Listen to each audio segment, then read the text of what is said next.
할렐루야. 예. 지금까지 제가 매주 팔복에 대해서 말씀을 전했습니다. 그래서 이 팔복은 예수님이 직접 우리에게 주신 말씀이죠. 행복하게 살려면 이렇게 살아야 한다. 그렇게 해서 8가지의 복 받을 수 있는 그런 비결을 말씀해 주셨는데, 그 팔복의 말씀대로 우리가 살 때 진정 행복한 인생을 살 수가 있습니다. 그래서 사람들이 생각하기에, 또 여러분들이 생각하기에 이제 팔복이 끝났으니까 다 끝났는가 이렇게 생각하는데, 이제 의외에 또 복이 있더라고요. 성경을 자세히 보면 예수님이 복 있다고 했는 게 또 한 개 더 있더라고요. 이걸 어떤 사람들은 예수님의 구복이라고 합니다. 구복. 팔복 다음에 나오는 또 하나의 복이 있죠. 그 복이 뭘까요? 바로 오늘 제목이 뭐예요? 제목 보시면 있죠. 같이 읽겠습니다. 주는 것이 주는 것이 받는 것보다 복이 있다. 이게 이제 예수님이 하신 이 9번째 복이에요. 우리가 복 있는 인생을 살려면 마음이 청결해야 되고, 마음이 가난해야 되고, 애통한 심령이 되어야 되고, 의를 위하여 핍박을 받아야 되고, 이런 것도 있는데, 또 하나 중요한 것은 주는 인생이 되어야 된다. 할렐루야. 주는 인생이 될 때 복이 있다. 오늘날 이 시대의 특징이 뭐냐? 영어로도 적어 놓았는데요. 무슨 제너레이션이라고요? 미 제너레이션. 바로 자기중심적인 세대입니다.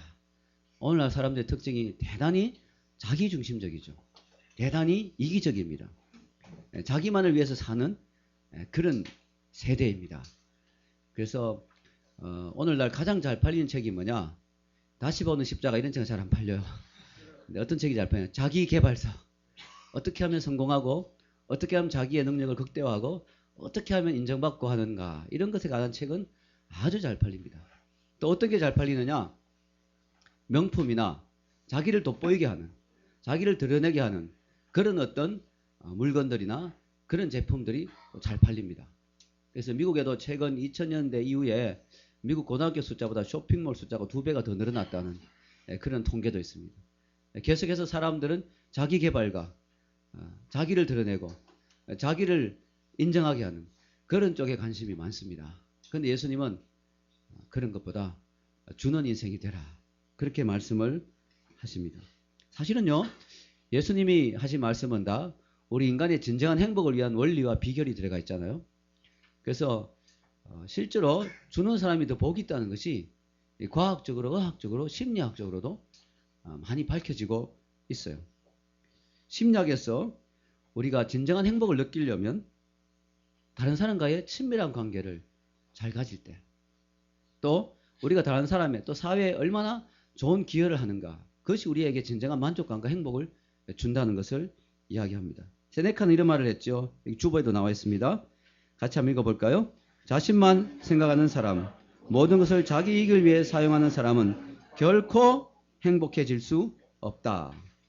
다른 이들을 위해 사는 것이 곧 자신을 위해 사는 것이다. 다른 사람에게 주고 베풀고 다른 사람 위해서 살면 손해보는 것 같지만 그때 진정한 행복이 온다는 거죠.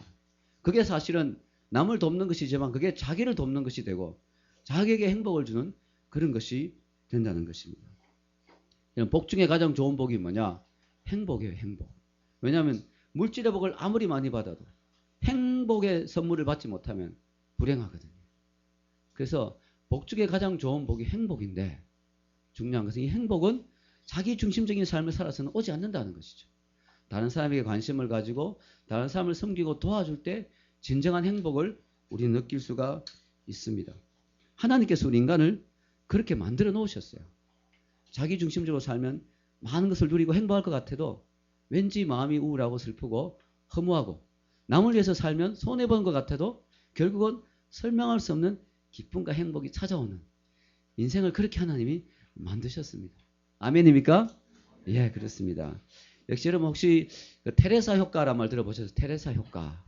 이 테레사는 마더 테레사라고 유명한 인도의 그 불쌍한 사람들 많이 도왔던 그 수녀님의 이름을 따서 나온 말이죠. 이 마더 테레사 이름을 따서 테레사 효과. 그게 뭐냐면은 미국 하버드 대학교라면 아주 유명한 학교 아닙니까? 거기에서 의대생들을 봉사에 참여시켜 가지고 활동을 하게 한 다음에 그들의 체내 면역 기능을 측정해 봤어요. 그랬더니 의료 봉사하기 전보다 봉사를 하고 난 뒤에 면역 기능이 크게 향상이 되었다는 거죠. 왜냐? 남을 위해서 섬기고 봉사할 때 건강해진다는 거예요. 행복해진다는 거예요. 행복하니까 면역 기능도 높아진다는 거예요. 근데 재미있는 건 뭐냐면 그게 끝이 아니고요. 심지어는 봉사를 안 하고 마더 테레사 그 사람의 전기만 읽게 했는데도 면역 기능이 높아지더라는 거죠. 이게 마더 테레사 효과예요. 봉사하면 더 좋겠지만 심지어는 봉사에 대해서 생각만 해도 사람이 좋아진다는 거예요. 그래서 예수님의 이 말씀, 남에게 주고 베푸는 사람이 복이 있다. 이 말씀이 진리인 것이 의학적으로도 증명이 되었다는 것이죠. 우리는 모두 복을 좋아합니다. 그리고 복을 추구합니다. 저도 복을 원합니다. 그런데요, 우리가 믿는 사람이라면 세상 사람과 좀 다른 관점에서 복을 추구해야 되지 않겠는가. 그리고 복을 받아도 이 복을 어떻게 사용할 것인가에 있어서 세상 사람과 좀 달라야 되지 않겠는가. 저는 그렇게 생각을 합니다. 우리 그리스도인들은 복을 받으면 이 복을 선교적 관점에서 사용해야 될 줄로 믿습니다. 무슨 말입니까? 우리가 복을 받으면 그 복을 하나님의 나라를 확장하고 예수 그리스도의 복음을 전하고 더 많은 영혼을 살리는데 우리의 복을 사용해야 된다는 것이죠. 하나님 건강의 복을 주셨을 때 그 건강 가지고 더 주를 섬기고 더 열심히 다른 사람을 돕고 하나님의 사랑을 전하는데 써야 되지. 그 건강을 가지고 죄 짓는 데 쓰면 안 된다는 거죠. 여러분 사실 죄 지으려 해도 건강해야 죄를 짓습니다. 여러분 도둑이 담을 뛰어넘으려 해도 손에 힘이 있고 발에 힘이 있어야 뛰어넘는 거 아니겠어요? 여러분 밤새도록 술 마시고 춤추려고 해도 에너지가 넘쳐야 할 수 있는 거 아니겠어요? 사실은요. 하나님이 건강 주셔야 죄도 지을 수 있는 거예요. 이 건강을 주셨을 때 우리 기독교인은 그 건강을 하나님의 나라를 위해서 주의 복음을 위해서 써야 될 줄로 믿습니다. 우리가 받은 기독교인의 복은 선거적 관점에서 쓰임받아야 돼요. 또 하나님 우리에게 지식을 주셨을 때 지식을 받으면 우리가 얼마나 잘난 체합니까? 교만할 수 있잖아요. 근데 그것을 뭐요? 그것을 바로 다른 사람을 우리가 섬기고 가르치고 깨닫게 해주고 도와주는데 우리 지식을 사용해야 되는 것이죠. 또 이런 물질의 복을 받으면 어떻게 됩니까? 돈으로 우리가 할 수 있는 일이 엄청나게 많죠. 차를 바꾸고 교회 여자를 바꾸고 그건 아닙니다. 차를 바꾸고 집을 바꾸고 얼마든지 할 수 있지만 우리가 물질의 복을 받으면 우리는 그런 것도 필요하겠지만 그러나 하나님의 나라를 위해서 교회를 위해서 선교를 위해서 우리가 물질을 사용해야 될 줄로 믿습니다. 우리 기독교인은 바로 그런 마인드로 복을 사용해야 되죠. 그게 하나님이 기뻐하시는 거죠. 그래서 우리가 자주 하는 말이지만 우리 기독교인은 공부해서 남주나 그렇게 말하면 안 된다는 거죠. 어떻게 말해야 돼요? 공부해서 남주자. 근데요. 제가 한 번은 버스를 타고 가다가 강남의 어떤 지역을 이렇게 지나가게 됐어요. 밖에 경치를 이렇게 구경하는데 우연히 어떤 독서실을 봤어요. 근데 독서실 입구에 크게 이렇게 적혀 있어서 공부해서 남주자. 너무 감동이 된 거예요. 막 뛰어내려가서 들어가 보고 싶더라니까요. 저 혹시 한동대 선배가 저 만든 독서실 아닌가 이러면서. 여러분 공부해서 남주자 말이 한동대에서 되게 많이 하는 말이거든요. 여러분 강남 한복판에 그런 독서실 있다는 게 너무 기뻤어요. 야 저기 들어간 아이들은 공부하러 올라가면서 한 번은 저거 볼 거 아니냐. 그래도 한 번은 생각할 거 아니냐. 공부해서 남줘야 되겠다. 이게 진짜 강남 스타일입니다. 이게 진짜 강남 스타일이에요. 진짜 강남 스타일은요. 갈 때까지 가고 노는 그런 게 아니고요. 진짜 강남 스타일은 뭐냐. 이 강남에 산다는 것은 돈이 많다는 거잖아요. 일반적으로. 강남 스타일 진짜 강남 스타일은 뭐냐면은 noblesse oblige. 즉 우리가 많이 받으면 특권층이 되면 그만큼 의무와 책임이 있다는 거예요. 그게 진짜 강남 스타일이라는 것이죠. 이런 강남 스타일이 많아져야 될 줄로 믿습니다. 우리가 많은 걸 받았다면, 많은 걸 누렸다면 그걸 주를 위해서, 다른 사람을 위해서 베풀고 쓰는데 우리의 삶의 초점을 맞춰야 되죠. 그게 진짜 하나님이 기뻐하시는 모습이죠. 여러분, 오늘날 기독교의 문제가 뭡니까? 기독교는 가난하고 약했을 때 욕을 안 먹었어요. 오늘 기독교가 돈이 많고 잘 나가고 건물이 커지고 저명인사들이 많이 나오고 하니까 이상하게 욕을 먹는 거예요. 기독교가 돈이 많고 교회가 크고 또 유명한 사람들이 많이 나온 것 자체로 욕 먹을 일은 없어요. 근데 왜 욕을 먹을까요? 그것은 바로 특권만 누리고 하나님이 주신 그 축복, 그것도 축복이거든요. 특권만 누리고 그것을 남을 섬기고 남을 위해서 봉사하고 나누어주고 베푸는데 인색했다는 것이죠. 괜히 어깨에 힘이 들어가고 괜히 교만해지고 그 축복이 자기 것인 양 큰소리치다가 사회에서 외면을 당하고 있는 것이죠. 그래서 우리가 다시 한번 옷깃을 여미고 다시 한번 하나님 앞에 겸손한 마음을 가지고 우리가 많이 받을수록 많이 누릴수록 많은 축복을 받을수록 더 낮추고 더 겸손한 자세로 그 축복을 다른 사람을 섬기고 주님을 섬기는 데 써야 될 줄로 믿습니다. 여러분,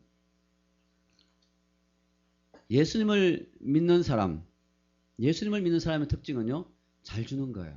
잘 주는 거예요. 예수님을 믿는 사람은 결코 인색하지 않습니다.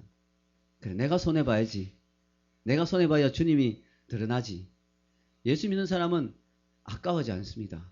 손해보기를 기뻐합니다. 성경에 보면은 예수님 믿고 성령 받고 은혜 받으니까 성도들이 어떻게 됐어요? 사도행전 2장 44절에서 45절. 우리 주보에 나와 있죠. 같이 한번 읽겠습니다. 믿는 사람이 다 함께 있어 모든 물건을 서로 통용하고 또 재산과 소유를 팔아 각 사람의 필요를 따라 나눠주며, 자기 재산까지 다 팔아가지고 다른 사람의 필요를 위해서 나눠주고 채워주는 거. 그런 것이 바로 믿는 사람들의 모습이죠. 자기 것만 다 움켜잡고 자기 것이 잃어버릴까봐 걱정하고 이런 사람이 아니라 나누어주고 베풀어주고 또 섬겨주는 그런 것이 기독교인의 특징이에요. 그래서 여러분들이 저 사람이 은혜 많이 받았는가 보면 나눠주기를 좋아하는가, 섬겨주기를 좋아하는가, 그런 것을 기뻐하는가 보면 알 수 있습니다. 자꾸 자기 것만 챙기려고 하는 사람은 아직까지 은혜를 덜 받은 거예요. 여러분, 오늘 저는 섬기고 나누는 삶을 살려고 도전하고 싶습니다. 미국을 보면 가장 부러운 것 중에 하나가 기부문화죠. 기부문화. 자기 거 안 갖고 온 사람이 이 세상에 어디 있겠어요. 그러나 미국의 기부는요, 차원을 달리합니다. 아예 전 재산을 그냥 빌 게이츠, 또 빌 게이츠가 그렇게 하니까 자극을 받아 워런 버핏, 그리고 빌 게이츠 워런 버핏이 또 100만 장자를 모아놓고 파티를 해요. 그래서 파티한다 해서 가보면은 우리 기부합시다 이러는 거예요. 그래서 그게 소문나가 100만 장자를 요즘 잘 안 가려고 합니다. 파티를. 그 감동받으면 안 되는데 가서. 그래서 최근에 중국의 최고 갑부 중에 한 명이 빌 게이츠 그 기부 파티 중국에서도 했거든요. 거기 갔다가 은혜 받아가지고 거기서 자기가 전 재산을 또 바치기로 했어요. 이런 일들이 막 일어나고, 여러분 잘 아는 주윤발 아시죠? 주윤발도 자기 전 재산을 다 바치기로 작정했습니다. 이런 일들이 막 확산되고 있습니다. 이 기부 문화, 미국을 움직이는 힘이 바로 이거라는 거죠. 이 미국의 기부 문화, 또 미국의 그 섬기는 마음, 자원봉사, 이런 거에는 바로 밑바탕에 기독교 정신이 깔려 있는 것이죠. 청지기의식. 내 것이 아니다. 하나님이 맡기신 것이다. 그래서 나는 내 쓸 만큼만 쓰고 나머지는 다 다른 사람을 돕는데 사회를 위해서 환원해야 된다. 부자로 죽는 것은 부끄러운 일이다. 저는 부끄럽지 않게 죽을 수 있습니다. 할렐루야. 부자로 죽는 것은 부끄러운 일이다. 이렇게 생각할 정도로 이런 문화가 형성되어 있다는 것이죠. 그래서 이게 얼마나 아름다운지 모릅니다. 이게 기독교의 바탕을 두고 있다는 사실이 저는 너무 기쁜 거죠. 오연호라고 하는 작가요 기자가 있습니다. 이 사람이 그 반미 기자죠. 미국을 좀 반대하는 그런 기자였는데 IMF가 터지면서 우리나라가 큰 어려움을 겪게 되죠. 그래서 미국의 파워에 이분이 충격을 받으면서, 야, 미국 이렇게 파워가 있었나? 우리는 IMF, 우리는 애플 받았잖아요. 우리는 애플을 받았는데 미국은 어떻게 저렇게 강대국인가? 이래가지고 미국을 그냥 한국에서 앉아서 그냥 비판해가 될 게 아니다. 미국의 실체를 좀 보고 왜 저렇게 미국이 강대국인지를 좀 살펴봐야 되겠다. 이런 마음이 들었어요. 그래서 이 사람이 미국으로 들어갑니다.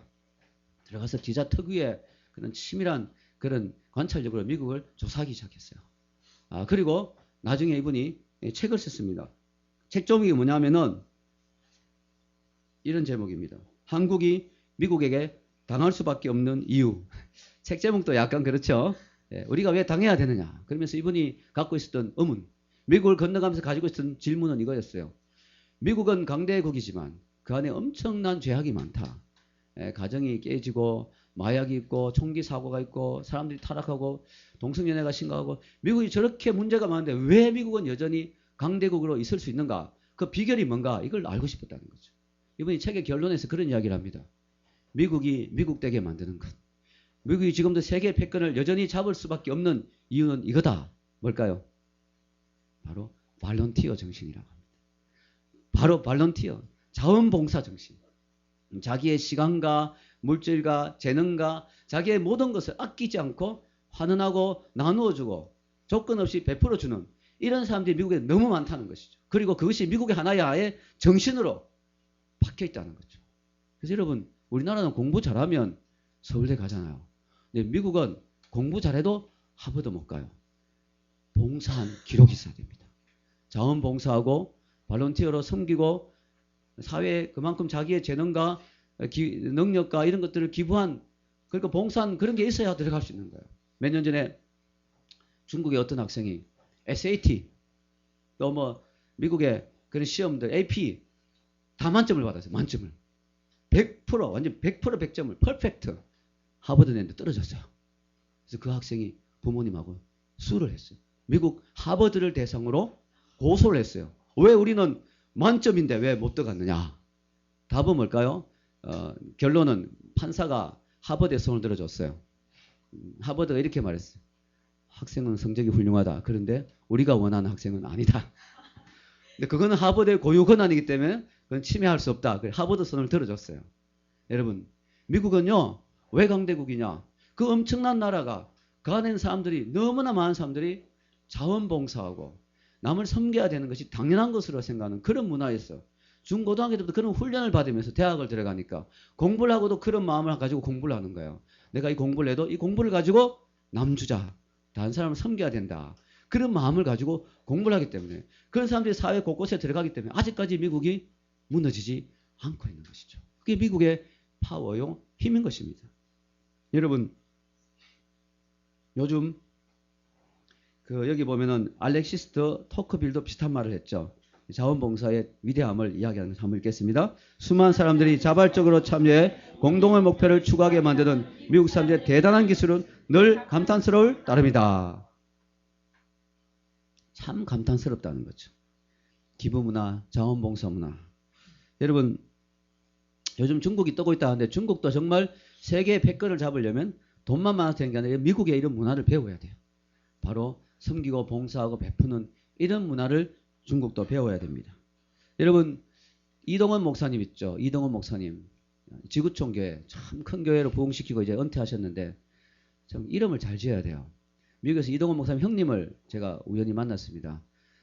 그분도 목회를 하는데 목회가 쉽지 않다. 동생은 너무 교회가 큰데 이름을 잘 지어서 동원이라서 사람을 잘 동원시킨다 이래가지고 어쨌든 이동원 목사님이 미국에 가가지고 미국에 가가지고 어떤 교회를 갔는데요. 그 교회가 어디냐면은 미국 올랜도에 있는 어떤 미국 교회를 방문했는데 직원이 240명이에요. 우린 교인이 아직 240명 아닌데 직원이 240명이 얼마나 큰 교회입니까? 근데 거기 놀라운 사실은 120명이 자원봉사자인데 이 자원봉사 그냥 자원봉사자가 아니에요. 파트타임이 아니고 아침에 돈 받고 직장에 일하듯이 교회에서 일하는 그 직원들하고 똑같은 시간에 출근해가지고 자기 돈으로 점심 사 먹고 저녁까지 일하고 정시에 퇴근하는, 한 푼도 돈 안 받고 하는 그런 자원봉사하는 교인이 그 교회 직원 240명 중에 120명이더라는 거죠. 그리고 그 교회 안에 그런 운동이 있더라는 거죠. 우리 빨리 은퇴하자, 빨리 은퇴. 왜냐? 교회 섬기기 위해서, 자원봉사하기 위해서. 그래서 빨리 은퇴하는 그런 운동이 있다는 거죠. 우리나라는 좀 원치 않게 은퇴하는 경우가 있잖아요. 명퇴라고 해서 명예퇴직 당하는, 겨울에 나오면 동퇴 뭐 이래 되고 뭐 이래 되는데 이게 참 우리나라는 이런 게 참 안타까운데 미국은 지금 이게 자원봉사하기 위해서 명퇴하는 거예요. 자원봉사하기 위해서. 자원봉사. 여러분, 자, 그래서 전심전력으로 이렇게 봉사하는 이런 사람들이 있는 것이 바로 미국의 파워죠. 여러분은 교회를 나오시는데 어떤 마인드로 교회를 나오십니까? 주고자 하는 마음입니까? 받고자 하는 마음입니까? 직분이 중요한 것이 아닙니다. 목사라도 장로님이라도 받고자 하는 마음으로 나오면 아직까지 하나님 보시기에는 좀 부족한 것이죠. 섬기고자, 베풀고자, 주고자 하는 마음으로 나와야죠. 제가 옛날에 부목사로 했던데 큰 교회였는데 장로님이 그런 분이 있었어요. 별로 좋지 않은 케이스였는데요. 이 장로님은 한 푼이라도 더 받고자 하는 마음으로 교회를 나옵니다. 그래가지고 국제전 할 일이 있어도 꼭 교회 사무실에 밤에 나와서 전화를 해요. 자기 일로 전화하는데. 자기 일로 국제 전화하는데 요즘은 국제 전화도 많이 싸지고 그렇게 됐지만 한 15년 뭐 전에 막 되게 비쌌잖아요. 꼭 교회 전화로 해요. 그리고 심지어 이 장로님이 어느 정도냐면은 미국에 들어갔다가 자기 개인적인 부탁이 있어서 나한테 전화를 했는데 우리 집으로 콜렉터 콜로 했더라고요. 제가 돈 내게. 야, 그래가 돈을 냈습니다만은 이게 이래 되면 안 되거든요. 이 마인드가 이렇게 되면 안 되거든요. 너무 안타까운 것이죠. 여러분 우리는 받고자 하는 마음보다 주고자 하는 마음이 돼야 될 줄로 믿습니다. 여러분 복을 받으려면 그런 마인드가 돼야 돼요. 여러분 받고자 하는 마인드를 가진 사람이 이런 개척교회 오면 어떤 생각이 들까요? 아, 내가 뭘 많이 받아야 되는데 교회가 작고 보니까 별로 받을 게 없겠구나. 이런 생각이 들어오죠. 그러나 주고자 하는 마음을 가진 사람이 교회에 오면 이런 교회 오면 어떤 생각이 들까요? 야, 교회가 사람이 많이 없구나. 여러 가지가 부족하구나. 내가 열심히 헌금해야지. 교회가 사람이 많이 없구나. 내가 열심히 봉사해야지. 야, 할 일이 많겠구나. 주고자 하는 마인드를 가진다면 개척교회 와도 그런 마음이 들 것입니다. 여러분 중요한 것은요. 복을 받으려면 주고자 하는 마음이 있어야 돼요. 받고자 하는 마음으로 나오면 안 되는 것이죠. 안타까운 것은 우리 기독교인들도 세상의 영향을 많이 받았어. 요즘은 자꾸 뺀질뺀질해지는 것 같아요. 우리 기독교인들도. 그래서 자꾸 더 받을 거 없나 뭐 이런 마음이 자꾸 드는데요. 사실 우리 기독교인은요. 주려고 하는 마음, 더 줄 거 없나 이런 마음을 가져야 될 줄로 믿습니다. 사랑이란 것은 주는 거잖아요. 사랑하다 보면 더 주고 싶거든요. 자꾸 주고 싶거든요. 그래서 사랑하는 마음을 가지고 그런 마음을 품고 해야 될 줄로 믿습니다. 여러분 우리 교회 성도들 한 사람 한 사람이 그런 마음이 돼야 되겠고요. 저는 교회 자체도 그래야 된다고 생각해요. 우리 교회 자체도 아직까지 우리 교회가 작고 부족하지만 자꾸 주는 마음을 가져야 된다고 생각해요. 저희 교회가 개척교회다 보니까 우리 교회를 작게나마 후원하는 그런 분들이 있습니다. 미국에 제가 부목사로 했던 교회, 그 교회가 크게 교회를 새로 지었거든요. 많이 부흥하고. 그렇지만 그 교회도 아직까지 빚이 있어요. 지었으니까. 그럼에도 불구하고 그 교회가 제가 개척한다고 하니까 몇 년 전부터 매달 조금씩 저희 교회에 보내주고 있습니다. 너무 감사한 거죠. 참 그 교회는 복 받을 수밖에 없는 거죠. 저도 개척교회로서 이렇게 초창기에 여러분들의 도움을 받고 지금도 조금씩 후원을 받으면서 마음이 편하지만은 않아요. 빨리 우리 교회도 자립해야 되는데 우리도 좀 남을 더 줄 수 있는 교회가 돼야 되는데 그런 마음이 듭니다. 그러면서 저희들이 후원을 받기도 하지만 저희들도 후원을 하고 있습니다. 선교사님들도 후원하고 있고 북한에 성경도 보내고 있고 또 필요한 것들에 후원을 하고 있습니다. 어떻게 보면 못 쓴대죠. 아니 후원할 돈 있으면 후원을 안 받아야지 그렇게 생각이 들 수 있지 않겠습니까? 맞아요. 상식적으로 생각하면 맞는데 왜 그렇게 하냐면은 후원을 받는 것은 우리가 아직까지 교회가 약하니까 받는 것이고 후원을 하는 것은 우리가 받기만 하면 아무리 재정이 부족해도 받기만 하면 우리는 언제나 받는 교회가 된다는 거죠. 작지만은 자꾸 주는 마인드를 키우기 위해서 주는 교회가 되고 싶어서 우리는 부족하지만 줄 때 나눠주니까 하나님 지금까지 빚 한 푼도 없이 우리 교회를 여기까지 인도하셨습니다. 할렐루야. 너무 감사하죠. 여러분 우리는 자꾸 주는 마인드가 돼야 됩니다. 몇 달 전에 제가 여러분들에게 갑자기 그런 제안을 했죠. 저희 교회에서 매달 후원하는 우리 인도의 전하라 선교사님. 이 선교사님 인도에 있으면 얼마나 뭐 7년씩 막 이렇게 인도에 있으면 인도는 미국의 LA 정도에 있으면 한인 마켓도 있고 이렇지만 인도는 그런 게 없잖아요. 그래서 얼마나 한국 음식이 그리울까. 필요한 게 얼마나 많을까. 우리 한번 사랑의 선물 한번 보내보자. 이런 마음이 들더라고요. 하나님은 저에게 주고자 하는 마음을 주신 것 같아요. 그래서 여러분들에게 광고를 했습니다. 그리고 뒤에 종이를 붙였었죠. 멸치 살 사람, 미역 살 사람, 김 살 사람, 의약품 살 사람. 그때 여러분들이 너무 놀랍게도 많은 분들이 참여해 주셨어요.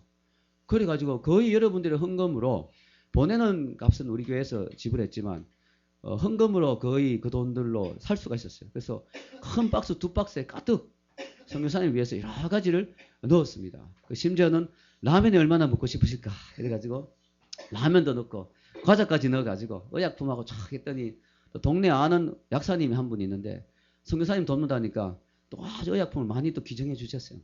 그래가지고 두 박스를 가득 채워가지고 딱 우체국으로 갔는데 야 세울 데가 없는 거야. 차 세울 데가. 그래서 우체국 바로 옆에 딱 세웠는데요. 거기 원래 세우면 좀 곤란한 데인데 집이 너무 무거우니까 세우고 들어가서 우체국장님에게 여기 세워도 됩니까? 그러니까 통상 그렇게 세우니까 걱정하지 마십시오 했는데 보내는 사이에 경찰이 와서 사진을 찍은 거야. 나가서 아저씨 여기 사진 찍었는데 이거 좀 봐주세요 했더니 위반이 위반입니다. 이거 가시더라고요. 그래서 제가 기도했죠. 하나님, 선교사님 돕는데 제가 딱지 떼야 되겠습니까? 놀라운 역사는 아직까지도 통지서가 오지 않고 있습니다. 할렐루야. 이상하게 지금 2달이 넘었는데 아직까지 돈 내라는 통지서가 안 오고 있어요.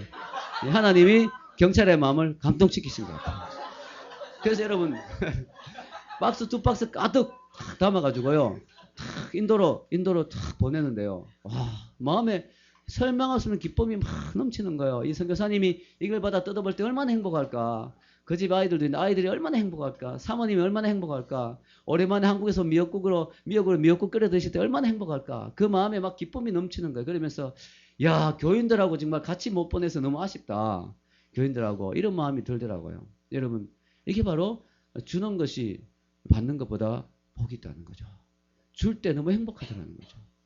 그래서 하나님이 그런 말씀하신 게 아닌가. 여러분, 하나님께서는요, 줄 때 그저 행복한 걸로 끝난 게 아니로 뭐라고 이야기하시느냐. 여기 읽어보면요, 예수님이 하신 말씀이 있어요. 주게 되면 어떤 복을 받는지. 자, 읽겠습니다. 시작. 주라. 그리하면 너에게 줄 것이니 곧 후히 되어 누르고 흔들어 넘치도록 하여 너에게 안겨주리라. 너희가 헤아리는 그 헤아림으로 너희도 헤아림을 도로 받을 것이라. 아멘. 너무 감사한 게요. 주면 어떻게 된다고요? 주면 너도 돌려줄게. 그게 아니고 그냥 주는 게 아니고 어떻게 주신다고요? 후히 되어. 예, 흔들어부터 하면 안 됩니다. 후히 되어부터 합니다. 예, 후히 되어 누르고. 왜냐하면 튀어나오려고 하니까 막 눌러야 돼. 너무 많아가지고. 누르고 흔들어 넘치도록 하여 너에게 도로 안겨준다는 거죠. 그러니까 여러분, 주는 게 손해인 것 같아도요, 조금 지나면 하나님이 더 넘치도록 안겨주신다는 거. 믿습니까? 근데 금방 주시잖아요. 그냥 금방 주면 안 줄 사람 어디 있겠어요. 바로 주면 바로 들어오는데 그거 안 할 사람 누가 있을까요? 하나님은 조금, 그래서 주라. 그리하면, 요 그리하면의 기간이 좀 길어요. 거기 그리하면이, 그게 좀 긴 거예요. 주라. 그리하면 어떨 때는 어떨 때 일주일 후일 때고 어떨 때는 석 달 후일 때도 있어요. 어떨 때는 3년 후일 수도 있어요. 어쨌든 주라. 분명히 하신 약속은 그리하면 주면 그리하면 준다. 그리고 심지어는요, 아예 죽을 때까지 안 주실 수도 있어요. 그럼 어떻게 될까요? 자손이 복을 받는 거예요. 자손이. 제가요, 미국의 이필재 목사님이라고 그분 설교를 들었는데 그 교회에 어떤 중년의 아저씨가 찾아왔는데 예배를 드리면서 자꾸 우는 거예요. 그러더니 목사님과 면담을 한 거예요. 목사님, 저 면담 좀 합시다. 누구십니까? 예, 오늘 교회 처음 나왔는데요. 교회 처음 나오신 분입니까? 사실은 모태신앙입니다. 근데 교회를 떠난 지 지금 30년이 넘었습니다. 오늘 어떻게 마음이 감동이 돼서 교회를 갔는데 왜 이렇게 눈물이 나는지 모르겠습니다. 왜 교회를 떠났습니까? 그러니까 자기 어머니가 그렇게 교회를 지극정성으로 섬기면서 말이죠. 그렇게 물질이 있으면 다 교회를 바쳤다. 근데 어느 날 새벽기도 갔다 차에 치여 죽어버렸어요. 그래서 이분이 하나님 어디 있냐고. 우리 엄마는 그렇게 수고하고 봉사하고 하나님 어디 있냐고. 차에 치여 죽고. 그 하나님 완전히 떠났다는 거야. 이필재 목사님이 그럴 리가 없는데요. 하나님이 잊지 않으실 텐데요. 당신 지갑 좀 꺼내보시오. 왜요? 지갑 좀 봅시다. 지갑도 꺼내니까 지갑 좀 펴봐요. 딱 펴니까요. 이필재 목사님 지금까지 얼마나 미국에서 최고 잘 나간 사람들 만나봤는데 지갑 안에 그렇게 많은 현금이 있는 사람을 처음 봤대요. 당신 돈 많아요. 저 돈 너무너무 많습니다. 주체를 못할 정도입니다. 당신 왜 돈 많은지 알아요? 당신 부모님이, 당신 어머님이 바친, 하나님 앞에 바친 그것이 하나님 앞에 기억되어서 당신에게 돌아온 거예요. 그렇습니까? 당신 이제 이렇게 살면 안 돼요. 앞으로 교회 지어요. 왜 이래가지고 이분이 막 교회도 많이 짓고 헌금도 많이 하고 교회 지었다는 게 아니고 이 물질을 가지고 주님에서 쓰라고 도전했다는 거죠. 그러니까 그분이 감동을 받고 썼다. 그러면서 하나님 살아계시다고 말씀하신 걸 제가 듣고 많은 은혜를 받았습니다. 여러분 그렇습니다. 하나님은요, 그리하면이 때로는 완전히 내 세대가 끝날 수도 있어요. 그러나 그리하면 후이되어 흔들어 누르고 넘치도록 주신다. 사실 저희 교회가 여기 들어올 때는 한 20명 정도 들어왔습니다. 뭐 자리가 텅 비었었죠. 그런데 지금 참 사람이 많아요. 근데 언제부터 부흥이 되었느냐? 작년부터 조금 부흥이 조짐이 있다가 선교사님에게 2박스를 보내고 난 뒤부터 갑자기 교회가 차고 넘치기 시작하는 거야. 지금 막 흘러 넘치고 있어요. 자리가 모자랄 정도로. 이게 하나님이 기억하시고 우리가 이런 주는 마인드로 계속 나갈 때 하나님 우리 개인이나 우리 교회를 더 축복하실 줄로 믿습니다. 그렇습니다, 여러분. 그래서 여러분, 이번에 그 교회가 자꾸 죽어야 되는데, 이번에 보니까 기사를 보니까요. 그 한국교회 희망봉사단이라고 했는데, 김삼환 목사님이 대표로 있는, 그래서 이번에 쪽방촌하고 다문화 가정에 부활절 달걀을 나눠준다고 합니다. 근데 몇 개를 주냐면 6만 개를 나눠준다. 6만 개를. 야, 그래서 진짜 한국교회가 좋은 일을 하는구나. 예. 그 달걀도 혹시 이거 동방박사에서 주문한 거 아닌가 모르겠습니다. 예. 할렐루야. 예. 너무 귀하죠. 베풀어주고 나눠주고. 제가 한 번은 한동대 가야 되는데 동방박사 우리 박사장님이 전화가 와가지고 교수님 한동대 언제 가십니까? 예, 다음 주에 가는데요. 달걀 좀 보내겠습니다. 그러시더니 저 앞으로 한동대 사무실로 달걀을 2박스를 보내신 거야. 그래서 제가 수업하면서 부활절 앞두고 막 달걀 막 나눠준 거예요. 진짜 학생들에게 인기 교수로 떴죠. 야, 우리 교수님은 진짜 대단하다. 이렇게 부활절 앞두고 달걀까지 주시다니. 예, 근데 사실은 우리 박사장님이 이렇게 장로님이 이렇게 베풀어 주신 거죠. 그래서 제가 동방박사 선전도 많이 했습니다. 어쨌든 우리 장로님도 이렇게 베푸시는 마인드가 있으니 너무 귀하죠. 그래서 하나님이 그 사업을 축복하신 것 같아요. 우리가 자꾸 섬기고 베푸는. 그래서 6만 개를 보면서 갑자기 저도 옛날 일이 생각나더라고요. 우리 교회가 국민대학교 안에서 예배를 드렸을 때, 야, 우리가 국민대학교 안에 교회가 있는데 우리가 이랬어야 되겠느냐. 우리 국민대 기숙사 학생들에게 부활절인데 달걀을 좀 나눠주자. 그래가지고 우리가 600개 달걀을 그것도 동방박사에서 사가지고 그래가지고 600개를 기숙사에 나눠준 거예요. 기숙사에 아침에 밥 먹으러 들어간 애들 있잖아요. 식당으로. 다 하나씩 600개를 나눠줬어요. 어떻게 됐을까요? 딱 한 명이 왔습니다. 그 사람이 한정훈 형제입니다. 할렐루야. 한 명이 왔지만 10명의 몫을 하고 있는 줄로 믿습니다. 앞으로 600명의 몫을 할 줄로 믿습니다. 여러분, 이게요, 자꾸 베푸는 거예요. 자꾸 베푸는 거. 얼마나 귀합니까? 우리가 성경을 보면요, 성경의 원리, 하나님의 원리는 주는 원리예요. 주는 원리. 하나님은요, 조건 없이 주시더라고요. 이 땅도요, 우주도요, 만들어가지고 인간을 위해서 이 큰 우주를, 좀 낭비 같죠? 이 인간을 위해서 이렇게 큰 우주를 만들고 말이죠.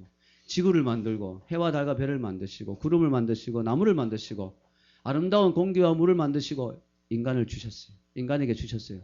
하나님은 주는 원리. 결혼하면 인간에게 하나님이 또 자녀를 생명을 선물로 주시죠. 이 하나님의 주시는 원리. 너무 귀한 거죠. 그래서 하나님은 자꾸 주기를 기뻐하시는 분이기 때문에 인간들이 자꾸 자기 것만 움켜잡고 있으면 하나님이 별로 좋아하시지 않습니다. 쟤는 내하고 좀 성격이 안 맞는 것 같아. 쟤는 내 성품이 아닌 것 같아. 우리가 자꾸 주는 사람은 하나님, 제가 정말 내 모습을 닮은 것 같아. 하는 기뻐하시는 거죠. 여러분, 하나님 우리에게 주신 선물 중에 가장 귀한 선물은 뭘까요? 물론 생명이죠. 그러나 정말 귀한 선물은 영원한 생명입니다. 영생입니다. 하나님은 우리에게 영생을 주셨어요. 이 영생을 주신 것은 너무너무 귀한 선물인데, 왜냐하면 영생을 주시기 위해서 하나님은 자기 아들을 우리에게 주셔야만 했습니다. 우리 잘 아는 요한복음 3장 16절 있죠. 잘 읽어보시면 여기 주셨다는 말이 나와요. 읽어보겠습니다. 시작. 하나님이 세상을 이처럼 사랑하사 독생자를 주셨으니 이는 그를 믿는 자마다 멸망하지 않고 영생을 얻게 하려 하심이라. 아멘. 하나님은 영생을 주시기 위해서 우리에게 자기 아들을 우리에게 주셨다는 거예요. 얼마나 귀합니까? 예수님 자신도 자기를 우리에게 주셨어요. 읽어보겠습니다.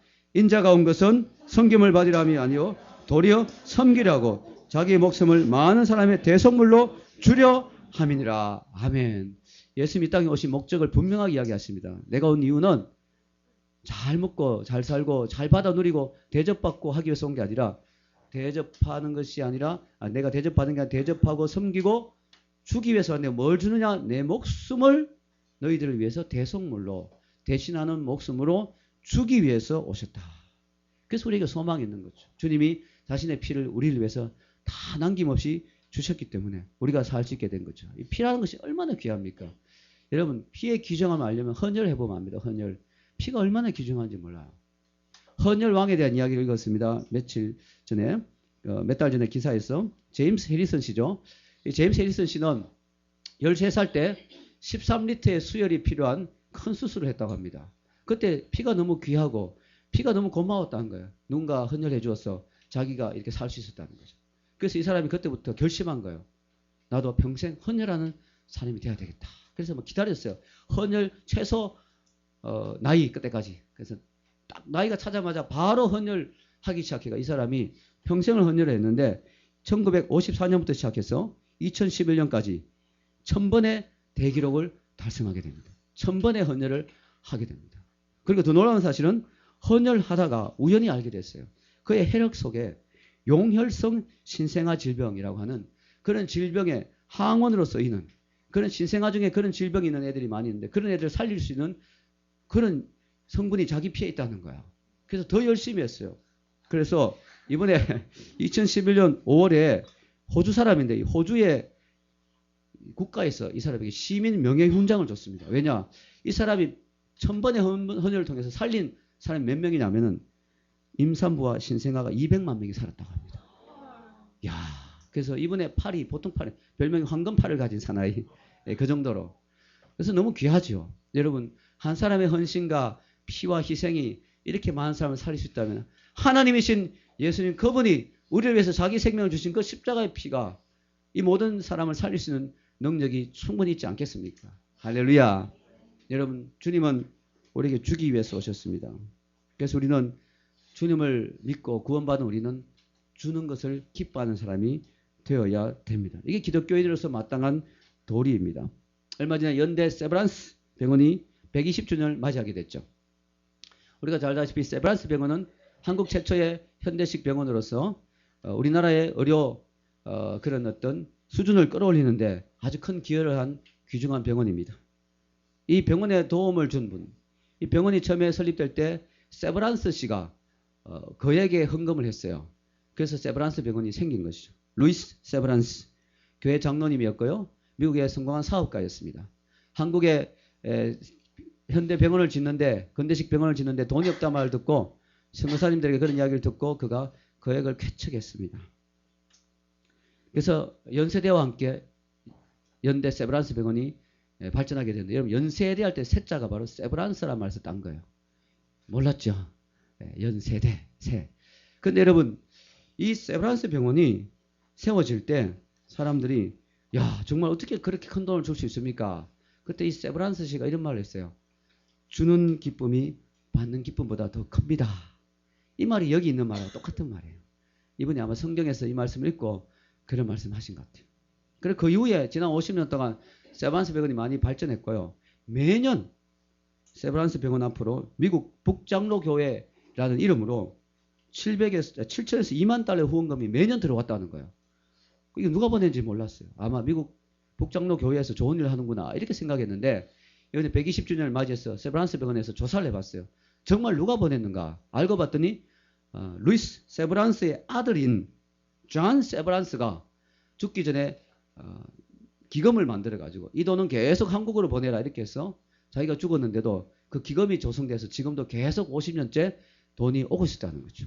그래서 세브란스가의 이 베품과 나눔의 사랑이 대를 이어서 전해져 오고 있다는 것이죠. 얼마나 감사합니까? 결론을 내리겠습니다. 저는 오늘 팔복의 다음 복으로 주님이 언급하신 구복을 살펴봤습니다. 구복은 주는 것이 받는 것보다 복이 있다. 예수님 자신이 바로 이런 삶을 살았습니다. 우리를 위해서 아낌없이 피 한 방울까지 다 주셨습니다. 여러분 우리는 주님의 모습을 보고 우리도 주는 사람이 되어야 되는 것이죠. 주는 사람이 될 때 우리에게는 행복이 넘칩니다. 재밌는 것은요. 자원봉사자 중에 자살한 사람은 한 명도 없어요. 왜? 남에게 자꾸 주고 베풀고 섬기다 보면 마음에 기쁨이 넘치거든요. 특별히 의학적으로 조사해 보니까 도파민이라는 게 도파민이 바로 행복을 만드는 그런 물질이거든요. 그게 로또 당첨될 때보다 남에게 줄 때 그 도파민이 더 많이 나오더라는 거야. 그래서 여러분 로또 당첨 기다릴 필요가 없는 거야. 남에게 줄 때 더 행복하다는 거지. 그래서 사람은 건강해지고 행복해진다는 것이죠. 여러분 오늘날 세상이 얼마나 혼탁합니까? 얼마나 험악합니까? 얼마나 시기 다툼, 미움, 두려움, 폭력, 고통이 있습니까? 이런 세상을 바꿀 수 있는 유일한 힘은 바로 사랑이고 그 사랑은 바로 나눔으로 실천되어지는 것입니다. 여러분이 잘 아시는 김혜자 권사님 유명한 탤런트고 유명한 배우이지만 그 인기와 명예와 돈을 자기를 위해서 쓰지 않고 남을 돕는 데 쓰기 위해서 10년 이상 아프리카를 다니면서 친선대사를 하고 했던 그 김혜자 씨가 꽃대말이라는 책을 썼죠. 꽃대말, 꽃으로도 때리지 말라. 꽃으로도 때리지 말라. 참 좋은 책이죠. 그 책에서 그런 이야기를 합니다. 여기 적어놨죠. 읽겠습니다. 나는, 자, 빈칸이 뭐냐? 슬픔의 유일한 치료제는 나눔이며 이 사랑의 나눔이야말로 그 어떤 전쟁과 죽음보다 더 강하다는 걸 믿습니다. 아멘. 이 세상, 이 고통의 세상을 치유할 수 있는 유일한 방법은 조건 없는, 아낌없는 사랑과 베품과 나눔입니다. 여러분들 모두 오늘 말씀을 듣고 이런 삶을 살기로 결단함으로 말미암아 여러분 개인뿐만 아니라 여러분의 온 가정과 삶과 자녀들까지 하나님의 놀라운 축복을 받는 여러분들이 되시기를 주의 이름으로 축원합니다.